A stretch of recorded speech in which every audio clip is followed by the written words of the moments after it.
Kementerian Sosial Republik Indonesia menyebut sebanyak 9.130 peserta penerima bantuan iuran jaminan kesehatan yang sebelumnya berstatus nonaktif kini bisa melakukan reaktivasi.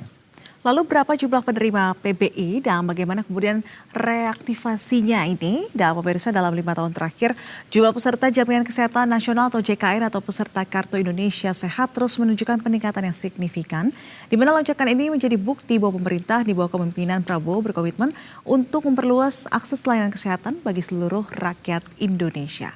Dan langsung saja kita lihat datanya berikut ini.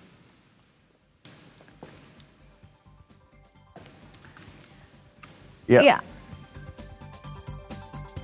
pemirsa, Jaminan Kesehatan Nasional 2021 hingga 2025, kita lihat ini terus mengalami peningkatan ya, Rama dan juga pemirsa, di mana tahun 2021 ada sebanyak 229.051 yang kemudian terus beranjak hingga di tahun 2025 totalnya menjadi 279,78.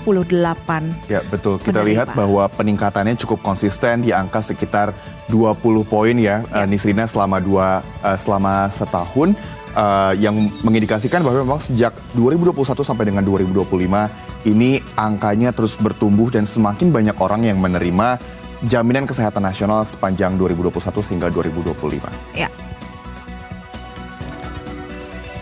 Nah, selanjutnya kita akan melihat ketentuan dan prasyarat reaktivasi BPJS Kesehatan PBI.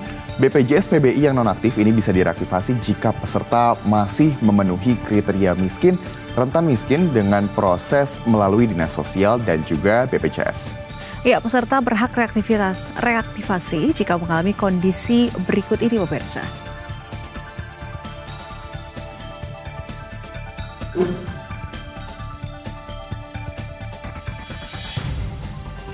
Ya, kalau ini terkait dengan alokasi anggaran ya, di mana tahun 2026 ini angkanya cukup meningkat signifikan.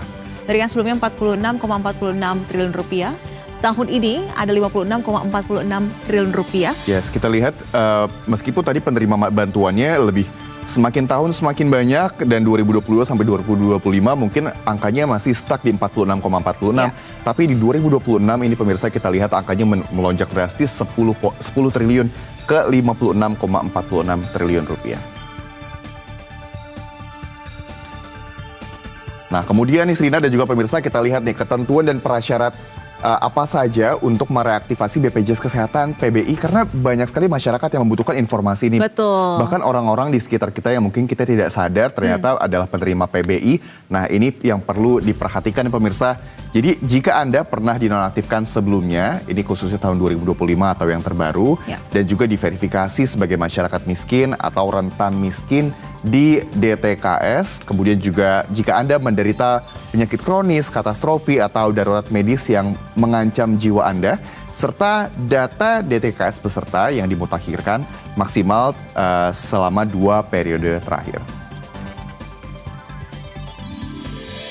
Nah, berikutnya ini terkait dengan dokumen yang kemudian harus disiapkan oleh peserta yang ingin reaktivasi terkait dengan layanan BPJS Kesehatan PBI ini. Yang pertama adalah IKTP ini harus asli dan juga fotokopi yang valid, KK terbaru dengan barcode, kartu KIS atau JKN PBI nonaktif, surat keterangan tidak mampu dari kelurahan atau desa, serta juga surat keterangan berobat rujukan atau rekam medis dari puskesmas atau RS untuk kasus jika mengalami sakit begitu ya, serta juga surat keterangan dari desa jika diperlukan.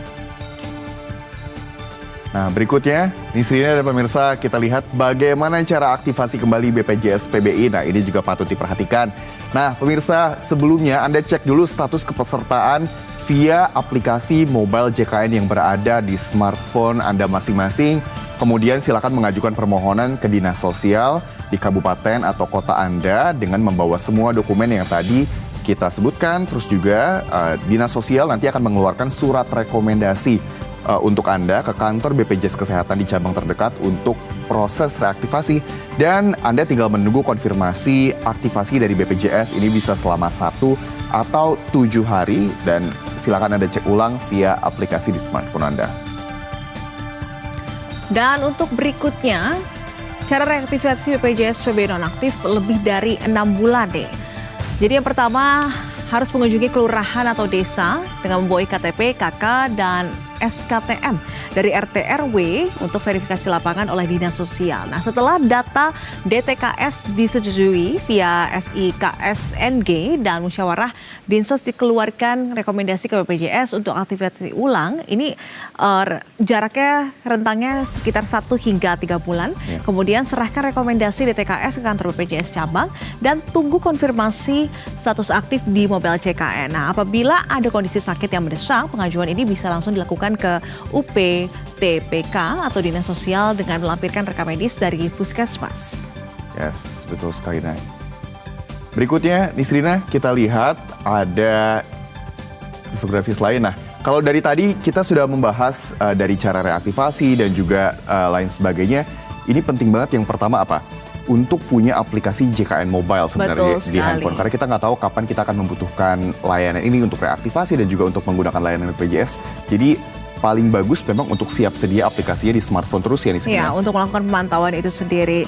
Serta juga dari jeda waktu yang diberikan atau keringanan waktu transisi dari pemutahiran data, ini adalah waktu 3 bulan, sehingga mulai dari hari ini sebaiknya sudah mulai dikumpulkan ya terkait dengan dokumen, persyaratan, kemudian juga cara reaktivasi BPJS Kesehatan PBI tersebut agar bisa segera diurus. Karena jangka waktunya hanya ada 3 bulan, jadi kita harapkan sinkronisasi data ini nantinya bisa berjalan dengan baik dan semua peserta bisa terlayani dengan baik juga, agar tidak ada nantinya warga-warga yang sakit yang tidak bisa dilayani oleh rumah sakit ya. Kalau sibuk cari waktu untuk ngurus karena ini penting banget ya.